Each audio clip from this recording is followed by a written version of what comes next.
Mrinal ma'am, तुम्हाला विचारेन मी, या सिनेमात 3 अनोळखी स्त्रिया एकत्र येतात आणि मग त्यांच्या मैत्रीचा प्रवास सुरू होतो. खऱ्या आयुष्यात आपल्या सिनेमातल्या मालिकेतल्या मैत्रिणी असतात किंवा साहित्य जगतातल्या मैत्रिणी असतात, पण अशी एखादी अनोळखी मैत्रीण तुम्हाला कधी भेटली आहे का, जिच्याशी तुमचं बॉन्डिंग पुढे कंटिन्यू झालं?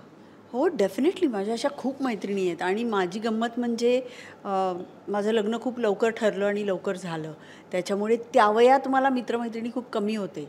पण आपल्याला एक असं वाटतं ना, की तेव्हाचीच मैत्री खरी, तीच टिकते वगैरे, असं मला काहीच वाटत नाही. आत्तासुद्धा माझ्या अनेक मित्रमैत्रिणी आत्ता झालेले आहेत आणि ते तेवढेच थिक फ्रेंड्स आहेत.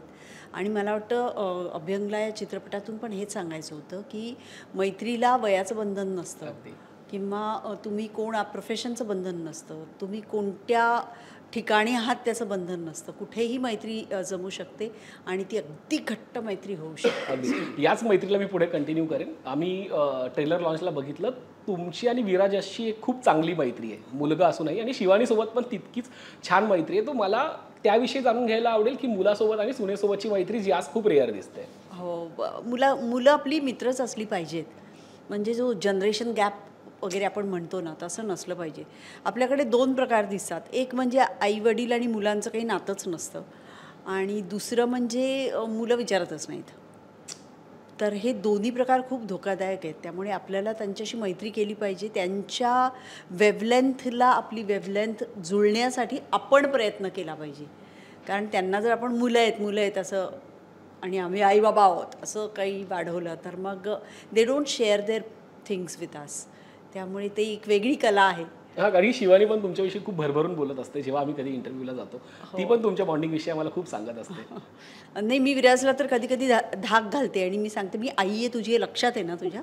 म्हणजे अगदी मैत्रिणीसारखं वागत असले तरीसुद्धा फायनली मी आई आहे. आणि शिवानी पण काय आमच्या डोळ्यासमोर वाढलेली मुलगी आहे, त्यामुळे मज्जा येते आम्हाला. अगदी. श्रुती, तुला विचारायचं आहे मला, थोडा प्रश्न कदाचित इमोशनल आहे हा. तू अतुल सरांसोबत काम केलं होतं, तर तुमची मैत्री मला तुझ्याकडनं जाणून घ्यायला आवडेल की तुमची मैत्री कशी होती, कारण की जागो मोहन प्यारे ही जवळजवळ लोकप्रिय ठरलेली, म्हणजे खूप लोकप्रिय झाली होती. तुमची बॉन्डिंग कशी होती या मैत्रीच्या निमित्ताने? मी खरं सांगू, आमचं इतकं सुंदर बॉन्डिंग होतं ना, कारण प्रत्येक सीनमध्ये आम्ही दोघं असायचो आणि तो खूप सिनियर होता माझ्यासाठी. आणि म्हणजे I was not even expecting की आमची कधी अशी मैत्री होईल, कारण